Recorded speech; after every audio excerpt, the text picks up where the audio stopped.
आदरणीय साथियों, मैं रमन कुमार एक बार फिर लैके प्रोग्राम बीते हफ्ते ते एक नज़र अनेक मुद्दे हैं।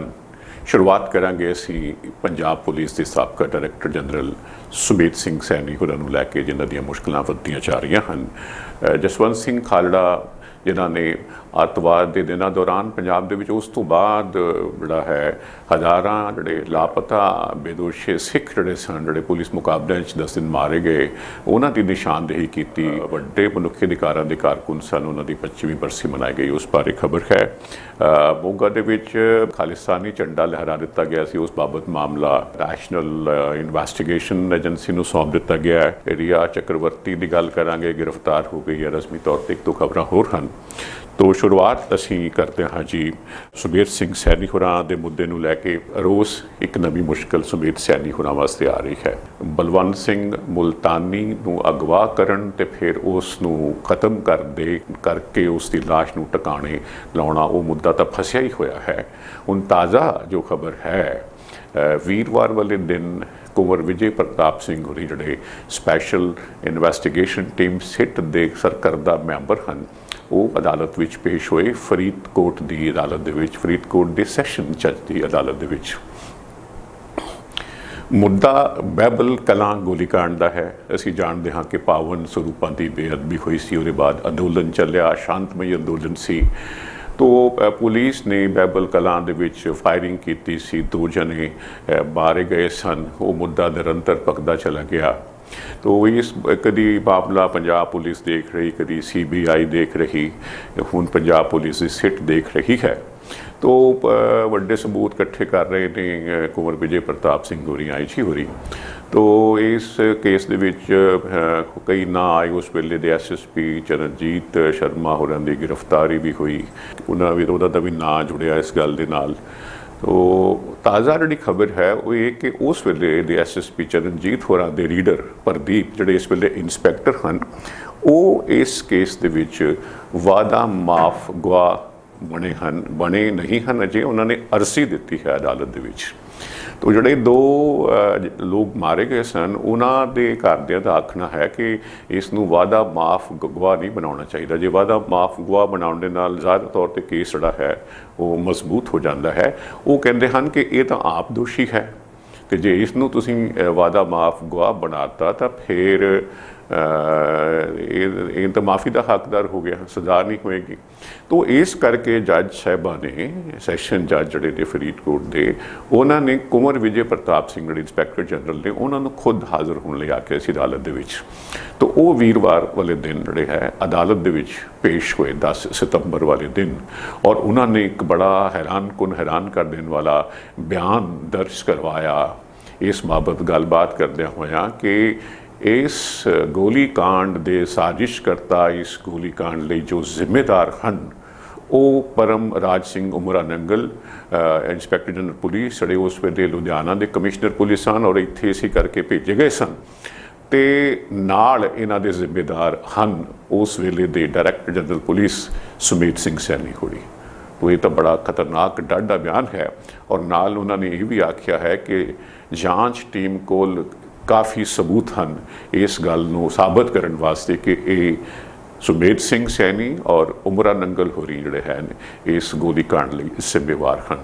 तो बड़ी वड्डी मुश्किल वाली कड़ी पहलों ही बनी हुई है सुमेध सैनी होरां दी पहले केस नूं लैके जिहड़ा 1991 दे विच junior engineer Chandigarh CITCO organisation दे जिन्हां ਨੂੰ अगवा किया गया, बाद उन्होंने तसीहे दिते गए, मार मुकाया गया, जिसम बॉडी कित्थे गई पता ही नहीं लग्या। उन्होंने पिता IAS सन, लंबे समय तो केस लड़ते आ रहे सन। तो उस केस दे विच भी कुछ वादा माफ गवाह सामने आ गए और मुश्किलां वधनियां शुरू हो गई। हुण पिछे जे जाके 29 साल के बाद इन्हों के खिलाफ परचा हो गया। वो गिरफ्तारी की नौबत आ गई। इन्होंने को Z लैवल की सिक्योरिटी है, Z कह लो जो Z लैवल की मतलब वड्डे पद्धर की सिक्योरिटी है। तो ये जमानत इन्हों की हो नहीं पाई। हाई कोर्ट गए तो जमानत उत्थों भी नहीं मिली। तो उस तो पहलों ही ये गायब हो गए, रूपोश हो गए, अपनी सारी सिक्योरिटी छड़ के चंडीगढ़ तो ये भी आया कि शायद दिल्ली में किसी असर रसूख वाले बंदे ਕੋਲ ਪਨਾਹ ਲੈ ਰੱਖੀ ਹੈ। ਤੋ ਉਹ ਹੁਣ ਸੁਪਰੀਮ ਕੋਰਟ ਦੇ ਵਿੱਚ ਉਹਨਾਂ ਨੇ ਅਰਜ਼ੀ ਲਾਈ ਹੈ। ਸੁਪਰੀਮ ਕੋਰਟ ਕੀ ਫੈਸਲਾ ਕਰਦੀ ਹੈ ਉਹ ਵੀ ਪਤਾ ਲੱਗੂਗਾ, ਕਿਉਂਕਿ ਹਾਈ ਕੋਰਟ ਤੱਕ ਤਾਂ ਇਹਨਾਂ ਦੀ ਜਿਹੜੀ ਹੈ ਅਗਾਊਂ ਜ਼ਮਾਨਤ ਦੀ ਅਰਜ਼ੀ ਰੱਦ ਹੋ ਚੁੱਕੀ ਹੋਈ ਹੈ। ਕਿਸੇ ਵੇਲੇ ਵੀ ਗ੍ਰਿਫਤਾਰੀ ਹੋ ਸਕਦੀ ਹੈ। ਪੁਲਿਸ ਤਾਂ ਛਾਪੇਮਾਰੀ ਕਰ ਰਹੀ ਹੈ, ਲੇਕਿਨ ਉਹ ਹੱਥ ਨਹੀਂ ਆ ਰਹੇ। ਇਸੇ ਤਰ੍ਹਾਂ ਇੱਕ ਹੋਰ 1994 ਦਾ ਕੇਸ ਹੈ, ਇੱਕ ਸ਼ਖਸ ਲਾਪਤਾ ਹੋਇਆ ਸੀ, ਉਸ ਬਾਬਤ ਵੀ ਇਹਨਾਂ ਨੂੰ ਨੋਟਿਸ ਜਾਰੀ ਕੀਤਾ ਗਿਆ ਹੈ। ਤਾਂ ਇੱਕ ਉਹ ਸ਼ਖਸ ਜਿਹੜਾ ਬੜਾ ਸਰਕਾਰ ਦਾ ਵਿਸ਼ਵਾਸ ਪਾਤਰ ਰਿਹਾ, ਅੱਤਵਾਦ ਦੇ ਦਿਨਾਂ ਦੇ ਵਿੱਚ ਵੱਡੇ ਵੱਡੇ ਅਹੁਦਿਆਂ ਰੁਤਬਿਆਂ ਦੇ ਕੰਮ ਕੀਤਾ। ਜਿਹੜੀ ਮੈਂ ਮੁਲਤਾਨੀ ਹੋਰਾਂ ਦੇ ਕੇਸ ਦੀ ਗੱਲ ਕਰ ਰਿਹਾ, ਉਦੋਂ ਇਹ SSP ਚੰਡੀਗੜ੍ਹ ਸਨ 1991 ਦੇ ਵਿੱਚ, ਤਾਂ ਉਹਨਾਂ ਦੇ ਕਾਫਲੇ 'ਤੇ ਹਮਲਾ ਹੋਇਆ ਸੀ, 3 ਜਵਾਨ ਮਾਰੇ ਗਏ ਸਨ, ਸੈਨਿਕ ਹੋਰੀ ਜ਼ਖਮੀ ਹੋ ਗਏ ਸਨ। ਤੋਂ ਬਾਅਦ ਵਿੱਚ ਦੱਸਿਆ ਜਾਂਦਾ ਹੈ ਕਿ ਗਵਾਹਾਂ ਨੇ, ਪੁਲਿਸ ਦੇ ਬੰਦਿਆਂ ਨੇ ਆਪ ਆਖਿਆ, ਉਹਨਾਂ ਨੇ ਆ ਕੇ ਬਿਆਨ ਦਿੱਤੇ ਨੇ ਕਿ ਇਹਨਾਂ ਨੇ ਉਹਨੂੰ ਅਗਵਾ ਕਰਵਾਇਆ, ਇਹਨਾਂ ਨੇ ਉਹਨੂੰ ਰੱਜ ਕੇ ਤਸੀਹੇ ਦਵਾਏ, ਜਾਨੋਂ ਮਾਰ ਦਿੱਤਾ, ਜਾਨ ਕੱਢਤੀ। ਔਰ ਵੱਖਰਾ ਕੇਸ ਗੁਰਦਾਸਪੁਰ 'ਚ ਦਰਜ ਕਰਵਾਤਾ, ਕਸਟਡੀ ਹਿਰਾਸਤ ਉੱਥੋਂ ਦੀ ਦਿਖਾਤੀ, ਉੱਥੋਂ ਦੱਸਿਆ ਕਿ ਭੱਜ ਗਿਆ ਹੈ ਤਾਂ ਕਿ ਇਸ ਪਾਸੇ ਕਿਸੇ ਤਰ੍ਹਾਂ ਦਾ ਸ਼ੱਕ ਨਾ ਪਵੇ। ਉਹ ਸਾਰੀਆਂ ਗੱਲਾਂ ਸਾਹਮਣੇ ਆ ਰਹੀਆਂ ਹਨ ਤੇ ਆਉਣ ਵਾਲੇ ਦਿਨਾਂ 'ਚ ਪਤਾ ਲੱਗੂਗਾ ਕਿ ਕੀ ਸੁਮੇਧ ਸਿੰਘ ਸੈਣੀ ਹੋਰੀ ਜਿਹੜੇ ਕਹਿੰਦੇ ਹਨ ਕਿ ਮੈਂ ਕਿਉਂਕਿ ਕਾਂਗਰਸੀਆਂ ਦੇ ਖਿਲਾਫ ਕਈ ਕੇਸਾਂ ਦੇ ਵਿੱਚ ਛਾਨਬੀਨ ਕੀਤੀ ਸੀ ਅਕਾਲੀ ਹਕੂਮਤ ਵੱਲੋਂ, ਪਿਛਲੀ ਹਕੂਮਤ ਵੱਲੋਂ, ਇਸ ਕਰਕੇ ਬਦਲਾ ਲਊ ਕਾਰਵਾਈ ਮੇਰੇ ਖਿਲਾਫ ਇੰਨੇ ਪੁਰਾਣੇ ਕੇਸ ਦੇ ਵਿੱਚ ਕੀਤੀ ਜਾ ਰਹੀ ਹੈ। ਦੇਖਦੇ ਹਾਂ ਆਉਣ ਵਾਲੇ ਦਿਨਾਂ 'ਚ ਗੱਲ ਕਿੱਥੇ ਪਹੁੰਚਦੀ ਹੈ।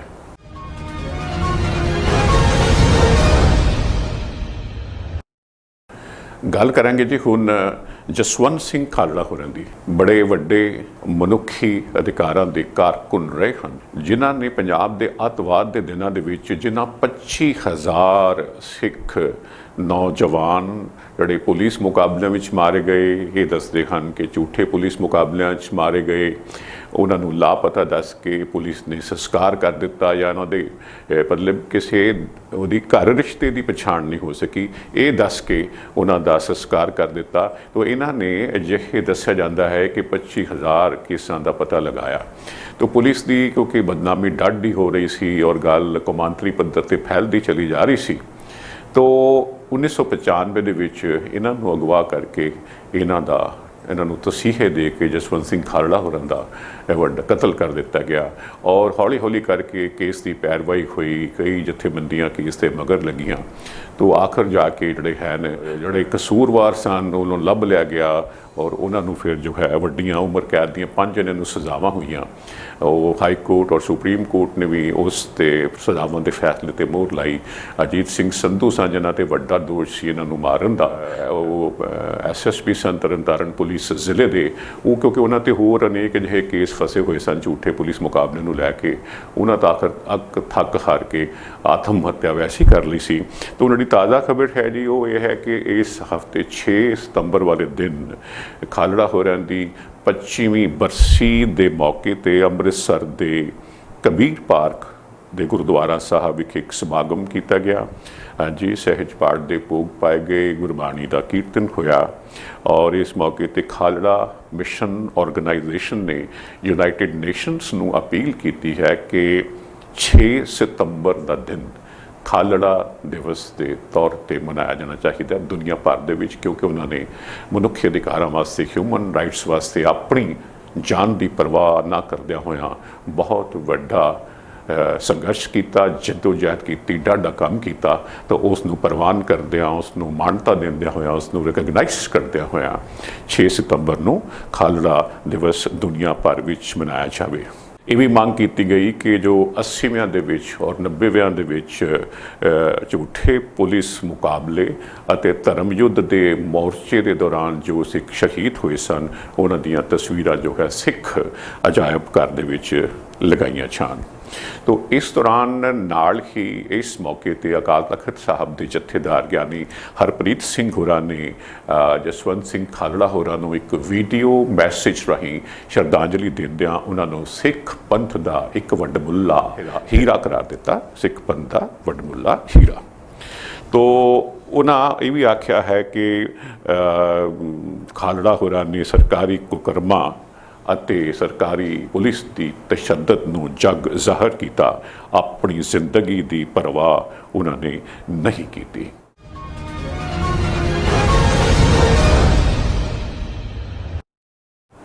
ਗੱਲ ਥੋੜੀ ਪਿੱਛੋਂ ਸ਼ੁਰੂ ਕਰਦੇ ਹਾਂ ਜੀ, ਤਾਜ਼ਾ ਗੱਲ ਬਾਅਦ 'ਚ ਕਰਦੇ ਹਾਂ। ਇਸ ਮੁੱਦੇ ਨੂੰ ਲੈ ਕੇ 15 ਅਗਸਤ ਆਜ਼ਾਦੀ ਦਿਵਸ ਮਨਾਇਆ ਜਾਂਦਾ ਹੈ। ਤੋ ਇਸ ਵਾਲੇ 14 ਅਗਸਤ ਵਾਲੇ ਦਿਨ ਕੁਝ ਲੋਕਾਂ ਨੇ ਜਿਹੜਾ ਹੈ ਮੋਗਾ ਜ਼ਿਲ੍ਹੇ ਦਾ ਜੋ ਐਡਮਿਨਿਸਟ੍ਰੇਟਿਵ ਕੰਪਲੈਕਸ ਹੈ ਉੱਥੇ ਕੇਸਰੀ ਖਾਲਿਸਤਾਨੀ ਝੰਡਾ ਜੋ ਹੈ ਉਹਦੇ ਉੱਪਰ ਲਹਿਰਾ ਦਿੱਤਾ ਸੀ। ਤੋ ਜ਼ਾਹਰਾ ਤੌਰ 'ਤੇ ਪ੍ਰਸ਼ਾਸਨ ਵਾਸਤੇ, ਸਰਕਾਰ ਵਾਸਤੇ ਇੱਕ ਵੱਡੀ ਵੰਗਾਰ ਸੀ। ਕੇਸ ਦਰਜ ਹੋਇਆ ਔਰ ਮੋਗਾ ਦੇ ਜਸਪਾਲ ਸਿੰਘ ਅਤੇ ਇੰਦਰਜੀਤ ਸਿੰਘ ਗਿੱਲ ਨੇ ਜਿਹੜਾ ਹੈ 4 ਮੰਜ਼ਲਾ ਇਮਾਰਤ ਹੈ ਉਸ 'ਤੇ ਇਹ ਕੇਸਰੀ ਖਾਲਿਸਤਾਨੀ ਝੰਡਾ ਲਹਿਰਾਇਆ ਸੀ ਔਰ ਉਹਨਾਂ ਦੇ ਸਾਥੀ ਜੋ ਹੈ ਆਕਾਸ਼ਦੀਪ ਹੋਰਾਂ ਨੇ ਇਸ ਦੀ ਵੀਡੀਓ ਬਣਾਈ ਸੀ। ਹੁਣ ਤਾਜ਼ਾ ਖਬਰ ਇਹ ਹੈ ਕਿ ਪੰਜਾਬ ਦੇ director general police Dinkar Gupta ਹੋਰਾਂ ਦੀ ਸਿਫਾਰਿਸ਼ 'ਤੇ ਇਹ ਕੇਸ ਜੋ ਹੈ ਇਹ ਨੈਸ਼ਨਲ ਇਨਵੈਸਟੀਗੇਸ਼ਨ ਏਜੰਸੀ ਨੂੰ NIA ਨੂੰ ਸੌਂਪ ਦਿੱਤਾ ਗਿਆ ਹੈ। ਤੋ ਇਸ ਦੇ ਨਾਲ ਇੱਕ ਹੋਰ ਗੱਲ, ਇੱਕ ਨਵੀਂ ਇਹ ਆਈ ਹੈ ਕੇਂਦਰ ਵੱਲੋਂ, ਜਿਸ ਤਰ੍ਹਾਂ ਇਹ ਕੇਸ ਜਿਹੜਾ ਹੈ ਕੇਂਦਰੀ ਜਾਂਚ ਏਜੰਸੀ ਨੂੰ ਸੌਂਪ ਦਿੱਤਾ ਗਿਆ, ਉੱਧਰੋਂ ਤਾਜ਼ਾ ਕੇਂਦਰ ਦਾ ਇੱਕ ਨਵਾਂ ਹੁਕਮ ਇਹ ਆਇਆ ਹੈ ਕਿ ਸਿੱਖਸ ਫॉर ਜਸਟਿਸ ਜਥੇਬੰਦੀ ਦੇ ਜਿਹੜੇ ਆਗੂ ਹਨ, ਜਿਹੜੇ ਅਮਰੀਕਾ ਵਿੱਚ ਹਨ, ਗੁਰਪਤਵੰਤ ਸਿੰਘ ਪੰਨੂ ਅਤੇ ਉਹਨਾਂ ਦੇ ਸਾਥੀ ਹਰਦੀਪ ਸਿੰਘ ਨਿੱਜਰ ਹੋਰਾਂ ਦੀ ਜਾਇਦਾਦ ਜ਼ਬਤ ਕਰ ਲਈ ਜਾਵੇ। ਤੋ ਇਹਨਾਂ ਦੀ ਪੰਨੂ ਹੋਰਾਂ ਦੀ ਖੇਤੀ ਜ਼ਮੀਨ ਹੈ ਅੰਮ੍ਰਿਤਸਰ ਦੇ ਵਿੱਚ। ਜਦੋਂ ਇਹ ਖਬਰ ਆਈ ਤਾਂ ਮੀਡੀਆ ਵਾਲੇ ਅੰਮ੍ਰਿਤਸਰ ਉਹਨਾਂ ਦੇ ਪਿੰਡ ਗਏ ਤਾਂ ਉੱਥੋਂ ਦੇ ਲੋਕ ਬੜੇ ਹੈਰਾਨ ਸਨ। ਉੱਥੋਂ ਦੇ ਸਰਪੰਚ ਹੈ ਜਿਵੇਂ, ਉਹ ਵੀ ਸੁਖਦੇਵ ਹੋਰੀ, ਉਹ ਕਹਿੰਦੇ ਵੀ ਸਾਨੂੰ ਤਾਂ ਇਸ ਬਾਰੇ ਪਤਾ ਹੀ ਨਹੀਂ ਕਿ ਪੰਨੂ ਹੋਰਾਂ ਦੀ ਇੱਥੇ ਜ਼ਮੀਨ ਹੈ। ਤੋ ਜਿਹੜੀ ਹੁਣ ਉਹਨਾਂ ਦੀ ਜਾਇਦਾਦ ਜ਼ਬਤ ਕਰਨ ਬਾਰੇ ਹੁਕਮ ਕੇਂਦਰ ਸਰਕਾਰ ਦਾ ਆਇਆ ਹੈ ਤਾਂ ਉਸ ਬਾਬਤ ਅੰਮ੍ਰਿਤਸਰ ਦੇ ਪਿੰਡ ਖਾਨਕੋਟ ਦੇ ਵਿੱਚ ਇਹਨਾਂ ਦੀ 46 ਕਨਾਲ ਅਤੇ ਪਿੰਡ ਭੈਣੀਵਾਲ ਦੇ ਵਿੱਚ 11 ਕਨਾਲ ਤੇ 13 ਮਰਲੇ ਜ਼ਮੀਨ ਹੈ। ਇਸੇ ਤਰ੍ਹਾਂ ਹਰਪ੍ਰੀਤ ਨਿੱਜਰ ਹੋਰਾਂ ਦੀ ਜ਼ਿਲ੍ਹਾ ਜਲੰਧਰ ਤੇ ਕਸਬਾ ਫਿਲੌਰ ਦੇ ਨਾਲ ਲੱਗਦੇ ਪਿੰਡ ਦੇ ਵਿੱਚ 11 ਕਨਾਲ ਤੇ 11 ਮਰਲੇ ਜ਼ਮੀਨ ਹੈ। ਤੋ ਇਹ ਖੇਤੀ ਜ਼ਮੀਨ ਦੱਸਿਆ ਜਾ ਰਿਹਾ ਹੈ ਕਿ ਇਹਨਾਂ ਵੱਲੋਂ ਠੇਕੇ ਤੇ ਦਿੱਤੀ ਗਈ ਸੀ। ਇਸ ਦੌਰਾਨ ਤਾਜ਼ਾ ਗੁਰਪਤਵੰਤ ਸਿੰਘ ਪੰਨੂ ਹੋਰਾਂ ਦਾ ਪ੍ਰਤੀਕਰਮ ਵੀ ਆਇਆ ਹੈ ਤੇ ਉਹਨਾਂ ਨੇ ਪ੍ਰਤੀਕਰਮ ਕੀਤਾ ਹੈ ਕਿ ਭਾਈ ਮੇਰੀ ਜ਼ਮੀਨ ਜਾਇਦਾਦ ਜੋ ਹੈ ਉਸ ਨੂੰ ਜ਼ਬਤ ਕਰਨ ਦਾ ਸਰਕਾਰ ਨੇ ਹੁਕਮ ਦਿੱਤਾ ਹੈ ਤੇ ਨਾ ਹੀ ਉਹ ਇਸ ਗੱਲ ਦੀ ਪਰਵਾਹ ਕਰਦੇ ਹਨ ਤੇ ਨਾ ਹੀ ਉਹ ਇਸ ਗੱਲ ਤੋਂ ਡਰਦੇ ਹਨ। ਉਹਨਾਂ ਨੇ ਜੋ ਮੁਹਿੰਮ ਵਿੱਢ ਰੱਖੀ ਹੈ ਉਹ ਉਸ ਨੂੰ ਅੱਗੇ ਲੈ ਕੇ ਜਾਣਗੇ।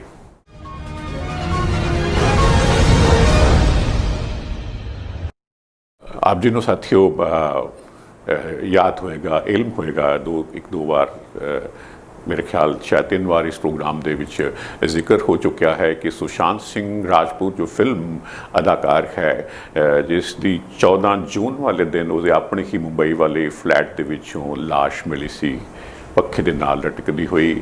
ਪੁਲਿਸ ਇਨਕੁਆਇਰੀ ਕਰਦੀ ਰਹੀ, 2 ਮਹੀਨੇ ਨਿਕਲ ਗਏ ਮੁੰਬਈ ਪੁਲਿਸ ਦੀ। ਫਿਰ ਵੱਡਾ ਰੌਲਾ ਪਿਆ, ਬਿਹਾਰ ਤੋਂ ਸੀ, ਉਹਦੇ ਮਾਂ-ਬਾਪ ਨੇ ਉੱਥੇ ਪੁਲਿਸ ਨੂੰ ਸ਼ਿਕਾਇਤ ਕੀਤੀ। ਉੱਥੋਂ ਪੁਲਿਸ ਅਫਸਰ ਗਏ, ਉਹਨਾਂ ਨੂੰ ਡੱਕ ਲਿਆ ਪੁਲਿਸ ਵਾਲਿਆਂ ਨੇ, ਮੁੰਬਈ ਵਾਲਿਆਂ ਨੇ ਕੁਆਰੰਟਾਈਨ ਕਰਤਾ ਕਿਉਂਕਿ ਅੱਜ ਕੱਲ੍ਹ ਕੋਵਿਡ ਦਾ ਜ਼ਮਾਨਾ ਹੈ। ਤੋ ਆਖਰ ਇਹ ਕੇਸ CBI ਕੋਲ ਚਲਾ ਗਿਆ ਸੀ। CBI ਦੇ ਨਾਲ ਨਾਲ ਜਿਹੜਾ ਹੈ ਐਨਫੋਰਸਮੈਂਟ ਡਾਇਰੈਕਟੋਰੇਟ ਹੈ, ਜਿਹੜਾ ਮਨੀ ਲਾਂਡਰਿੰਗ ਹੁੰਦੀ ਹੈ ਪੈਸਿਆਂ ਦੀ ਇੱਧਰ ਉੱਧਰ ਕਰਨਾ, ਹੇਰਾ ਫੇਰੀ, ਇਹ ਉਹ 2 ਕੇਂਦਰੀ ਏਜੰਸੀਆਂ ਜਾਂਚ ਕਰ ਰਹੀਆਂ ਸਨ।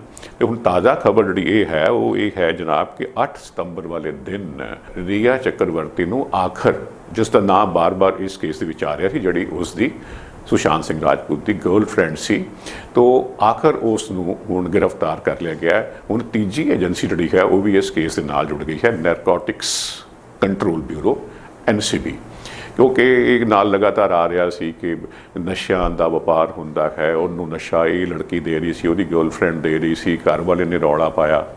ਉਹ ਨਸ਼ੇ ਦਾ ਐਂਗਲ, ਡਰੱਗਸ ਦਾ ਐਂਗਲ ਨਾਲ ਇਸ ਕੇਸ 'ਤੇ ਜੁੜਦਾ ਜਾ ਰਿਹਾ ਸੀ। ਉਸ ਦੌਰਾਨ ਜਿਹੜੀ CBI ਇਨਕੁਆਇਰੀ ਹੋ ਰਹੀ ਸੀ, ਇਹਨਾਂ ਕੋਲੋਂ ਵੀ ਪੁੱਛਗਿੱਛ ਹੋਈ, ਹੋਰਨਾਂ ਲੋਕਾਂ ਕੋਲੋਂ ਪੁੱਛਗਿੱਛ ਹੋਈ। ਉਹਨਾਂ ਦੇ WhatsApp ਮੈਸੇਜ, ਉਹਨਾਂ ਦੀਆਂ ਹੋਰ ਗੱਲਾਂ ਬਾਤਾਂ, ਰਿਕਾਰਡਿੰਗ, ਕੋਈ ਈਮੇਲਸ ਵਗੈਰਾ ਚੈੱਕ ਹੋਈਆਂ ਤਾਂ ਉਹ ਸਾਰਾ ਕੁਝ ਸਾਹਮਣੇ ਆ ਰਿਹਾ ਸੀ। ਤੋ ਇਹ ਵੀ ਹੁਣ ਇਹਦੇ 'ਤੇ ਜਿਹੜਾ ਦੋਸ਼ ਲੱਗਿਆ ਹੈ ਉਹ ਇਹ ਹੈ ਕਿ ਨਸ਼ੇ ਖਰੀਦਣੇ, ਨਸ਼ਿਆਂ ਦਾ ਇਸਤੇਮਾਲ ਕਰਨਾ, ਨਸ਼ੇ ਅੱਗੇ ਸਪਲਾਈ ਕਰਨੇ, ਇਸ ਬਾਬਤ ਜਿਹੜੀ ਹੈ ਰੀਆ ਚੱਕਰਵਰਤੀ ਦੇ ਦੁਆਲੇ ਜਿਹੜੀ ਹੈ ਘੇਰਾਬੰਦੀ ਉਹ ਮਜ਼ਬੂਤ ਹੋ ਰਹੀ ਹੈ। ਗ੍ਰਿਫਤਾਰੀ ਉਸ ਦੀ ਹੋ ਗਈ ਹੈ। ਅਦਾਲਤ ਨੇ ਉਸ ਨੂੰ 22 ਸਤੰਬਰ ਤੱਕ ਜੋ ਹੈ ਉਹ ਜੁਡੀਸ਼ੀਅਲ ਰਿਮਾਂਡ ਦੇ ਵਿੱਚ ਭੇਜ ਦਿੱਤਾ ਹੈ। ਔਰ ਇਹ ਵੀ ਦੱਸਣਾ ਬਣਦਾ ਹੈ ਕਿ ਇਸ ਕੇਸ ਦੇ ਵਿੱਚ ਪਹਿਲਾਂ ਉਸ ਦੇ ਭਰਾ ਨੂੰ ਵੀ, ਉਸ ਤੋਂ ਥੋੜ੍ਹੇ ਦਿਨ ਪਹਿਲਾਂ ਸ਼ੌਮਿਕ ਨੂੰ ਵੀ ਡਰੱਗਸ ਨੂੰ ਲੈ ਕੇ ਜਿਹੜਾ ਦੋਸ਼ ਹੈ ਉਹਨੂੰ ਗ੍ਰਿਫਤਾਰ ਕੀਤਾ ਗਿਆ ਸੀ। ਸੁਸ਼ਾਂਤ ਰਾਜਪੂਤ ਦੇ ਜਿਹੜੇ ਮੈਨੇਜਰ ਸੀ ਮਿਰਾਂਡਾ ਹੋਰੀ, ਉਸ ਨੂੰ ਔਰ ਉਸ ਦੀ ਜਿਹੜੀ ਉਸ ਦਾ ਡੋਮੈਸਟਿਕ ਹੈਲਪ ਜਿਹੜਾ ਸੀ ਉਹਨਾਂ ਨੂੰ ਵੀ ਇਸ ਕੇਸ ਦੇ ਵਿੱਚ ਗ੍ਰਿਫਤਾਰ ਕੀਤਾ ਜਾ ਚੁੱਕਾ ਹੈ।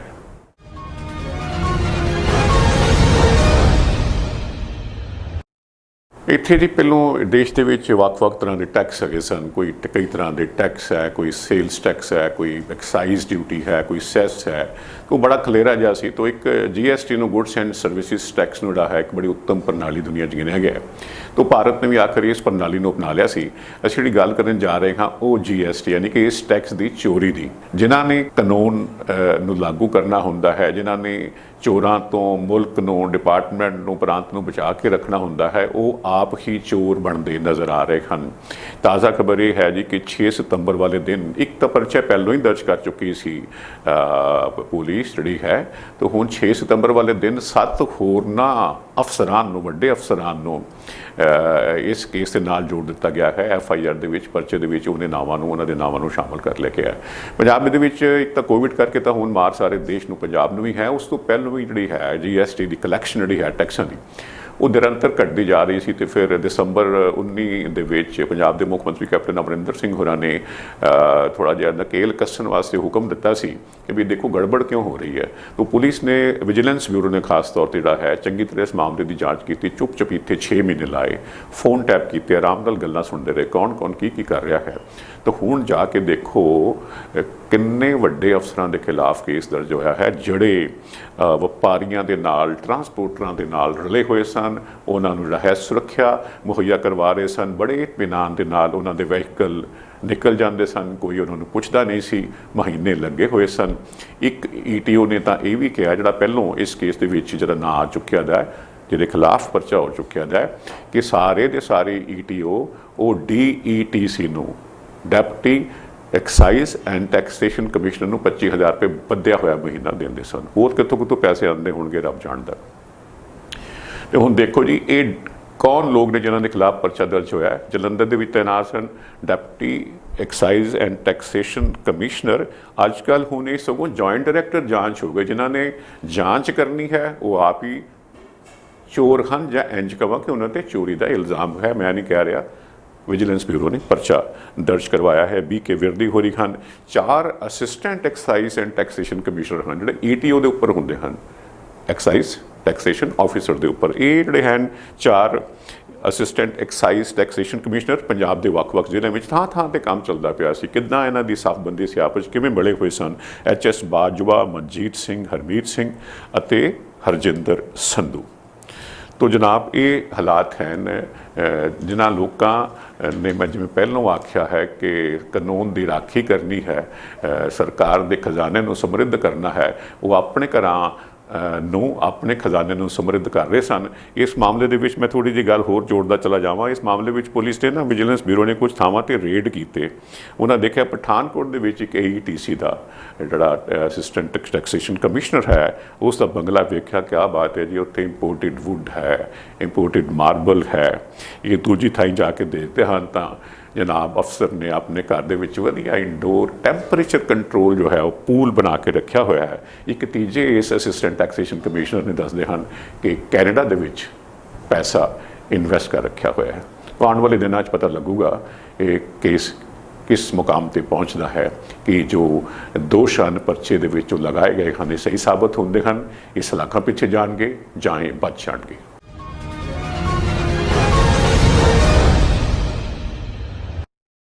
ਪਹਿਲੋਂ ਵੀ ਅਸੀਂ ਜ਼ਿਕਰ ਕਰਦੇ ਆ ਰਹੇ ਹਾਂ, ਕੋਈ ਫਰਕ ਨਹੀਂ ਆਇਆ ਹੈ। ਭਾਰਤ ਚੀਨ ਦਰਮਿਆਨ ਜੋ ਤਣਾਅ ਔਰ ਟਕਰਾਅ ਹੈ ਬਰਕਰਾਰ ਹੈ, ਬਣਿਆ ਹੋਇਆ ਹੈ। ਬੜੇ ਪੇਚੀਦਗੀ ਵਾਲੇ ਹਾਲਾਤ ਹਨ। ਗੱਲ ਲੱਗਦਾ ਹੈ, ਕਦੇ ਕਦੇ ਸ਼ੰਕਾ ਹੁੰਦਾ ਹੈ ਕਿ ਕਿਤੇ ਗੱਲ ਜ਼ਿਆਦਾ ਵਿਗੜ ਨਾ ਜਾਏ, ਕਿਉਂਕਿ 3400 ਕਿਲੋਮੀਟਰ ਤੋਂ ਜ਼ਿਆਦਾ ਜਿਹੜੀ ਹੈ ਦੋਹਾਂ ਮੁਲਕਾਂ ਦਰਮਿਆਨ ਸਰਹੱਦ ਲੱਗਦੀ ਹੈ, ਜਿਸ ਨੂੰ ਅਸੀਂ LAC line of actual control ਆਖਦੇ ਹਾਂ। ਪਿਛਲੇ ਪ੍ਰੋਗਰਾਮਾਂ 'ਚ ਅਸੀਂ ਜ਼ਿਕਰ ਕਰਦੇ ਆ ਰਹੇ ਹਾਂ। ਲੱਦਾਖ ਦੇ ਵਿੱਚ ਕੰਮ ਬੜਾ ਖਰਾਬ ਹੈ।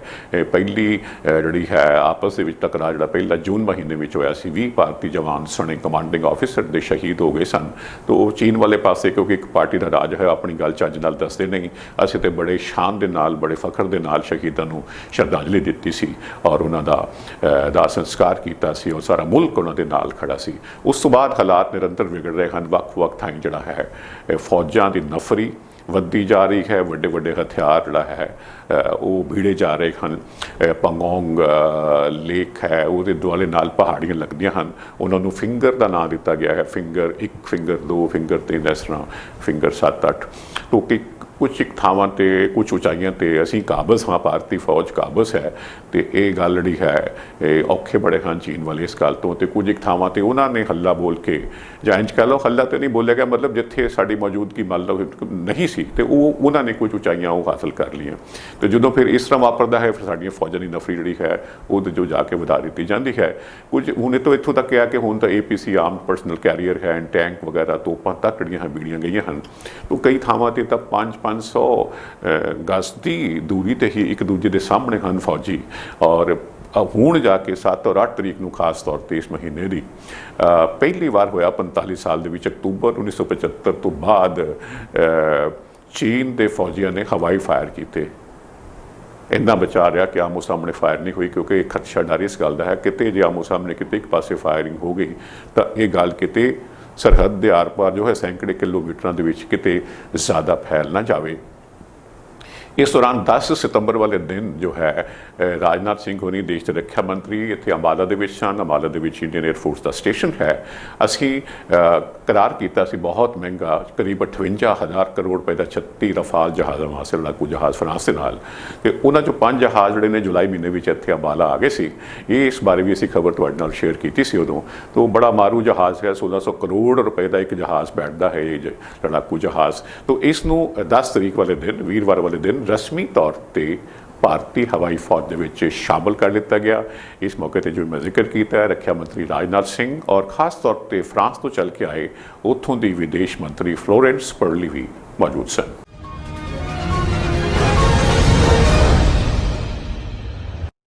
ਕੋਰੋਨਾ ਨੂੰ ਲੈ ਕੇ, ਕੋਵਿਡ-19 ਨੂੰ ਲੈ ਕੇ ਹਾਲਾਤ ਦੇਸ਼ ਦੁਨੀਆ ਦੇ ਵਿੱਚ ਬੜੇ ਮਾੜੇ ਹਨ। ਇਸ ਮਹਾਮਾਰੀ ਨੇ ਵੱਡੀਆਂ ਜਾਨਾਂ ਲਈਆਂ ਹਨ, ਅਰਥਚਾਰਿਆਂ ਨੂੰ, ਇਕਨੋਮੀ ਨੂੰ ਵੱਖ-ਵੱਖ ਮੁਲਕਾਂ ਦੀ ਤਬਾਹ ਕਰਕੇ ਰੱਖ ਦਿੱਤਾ ਹੈ। ਐਡੀ ਮਾਰ ਅਨੇਕ ਦਹਾਕਿਆਂ ਦੇ ਵਿੱਚ ਕਦੀ ਦੁਨੀਆ ਦੇ ਸਾਰੇ ਮੁਲਕਾਂ ਨੂੰ ਇਕੱਠਿਆਂ ਵੇਖਣ ਨੂੰ ਨਹੀਂ ਮਿਲੀ। ਆਪਾਂ ਹੁਣ ਜੇ ਪੰਜਾਬ ਦੀ ਗੱਲ ਕਰੀਏ ਤੇ ਪੰਜਾਬ ਦੇ ਵਿੱਚ ਵੀ ਬਹੁਤ ਤੇਜ਼ੀ ਦੇ ਨਾਲ ਕਰੋਨਾ ਮਹਾਮਾਰੀ ਫੈਲ ਰਹੀ ਹੈ, ਲੋਕਾਂ ਨੂੰ ਗ੍ਰਿਫਤ ਵਿੱਚ ਲੈ ਰਹੀ ਹੈ। ਕੁਝ ਲੋਕ ਸ਼ਾਇਦ ਅਲਗਰਜ਼ੀਆਂ ਕਰ ਰਹੇ ਹਨ ਕਿਉਂਕਿ ਨਾ ਵੈਕਸੀਨ ਹੈ ਨਾ ਇਲਾਜ ਹੈ, ਇਹਤਿਆਤ ਹੀ ਇੱਕ ਇਲਾਜ ਹੈ। ਤੋ ਇਹਦਾ ਜ਼ਾਹਰਾ ਤੌਰ ਤੇ ਕਿਉਂਕਿ ਇੱਕ ਤੋਂ ਦੂਜੇ ਸ਼ਖਸ ਨੂੰ ਫੈਲਦੀ ਹੈ, ਇਹਦਾ ਮਤਲਬ ਇਹ ਹੈ ਕਿ ਅਸੀਂ ਢਿੱਲ ਵਰਤਦੇ ਪਏ ਹਾਂ।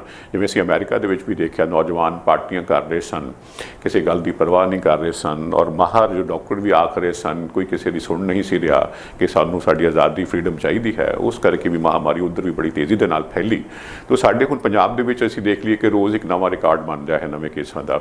ਜੇ ਵੀਰਵਾਰ ਵਾਲੇ ਦਿਨ ਦੀ ਗੱਲ ਕਰੀਏ ਤਾਂ ਫਿਰ ਪਿਛਲੇ ਸਾਰੇ ਕੇਸਾਂ ਨੂੰ ਮਾਤ ਪਾ ਕੇ ਨਵੇਂ 2464 ਪੋਜ਼ੀਟਿਵ ਕੇਸ ਜਿਹੜੇ ਹਨ ਉਹ ਰਿਪੋਰਟ ਹੋਏ ਔਰ ਇੱਕੋ ਦਿਨ ਦੇ ਵਿੱਚ 88 ਮੌਤਾਂ ਹੋਈਆਂ। ਕੁੱਲ ਮੌਤਾਂ ਦੀ ਗਿਣਤੀ 2149 ਹੋ ਚੁੱਕੀ ਹੈ।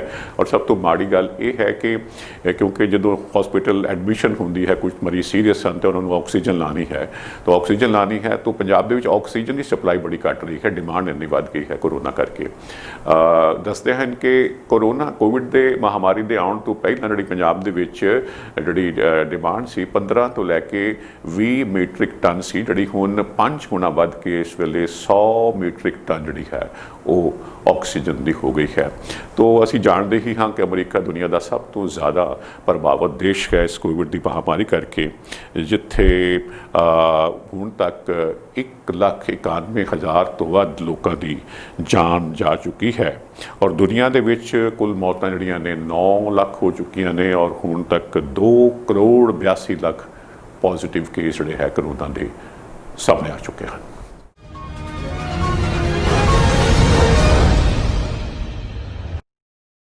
ਅਮਰੀਕਾ ਦੇ ਅਨੇਕ ਇਲਾਕਿਆਂ ਦੇ ਵਿੱਚ ਬੜੀਆਂ ਭਾਰੀਆਂ ਡਾਢੀਆਂ ਜੰਗਲਾਂ ਦੇ ਵਿੱਚ ਅੱਗਾਂ ਲੱਗੀਆਂ ਹੋਈਆਂ ਹਨ, ਹਾਹਾਕਾਰ ਮਚੀ ਹੋਈ ਹੈ। ਪਿਛਲੇ ਪ੍ਰੋਗਰਾਮ ਦੇ ਵਿੱਚ ਵੀ ਅਸੀਂ ਕੈਲੀਫੋਰਨੀਆ ਦੇ ਪ੍ਰਾਂਤ ਜਿਹੜਾ ਕਿ ਸਭ ਤੋਂ ਜ਼ਿਆਦਾ ਸੰਘਣੀ ਆਬਾਦੀ ਵਾਲਾ US ਦਾ ਪ੍ਰਾਂਤ ਹੈ, ਉੱਥੋਂ ਦੇ ਜੰਗਲਾਤ ਦੇ ਵਿੱਚ ਅੱਗਾਂ ਦੀ ਗੱਲ ਕੀਤੀ ਸੀ। ਔਰ ਜਿੰਨੀਆਂ ਵੈਸਟ ਕੋਸਟ ਦੀਆਂ ਸਟੇਟਸ ਨੇ ਉਹ ਇਸ ਮਾਰੂ ਜਿਹੜੀ ਹੈ ਅੱਗ ਹੈ ਇਸ ਤੋਂ ਬਚ ਨਹੀਂ ਰਹੀਆਂ।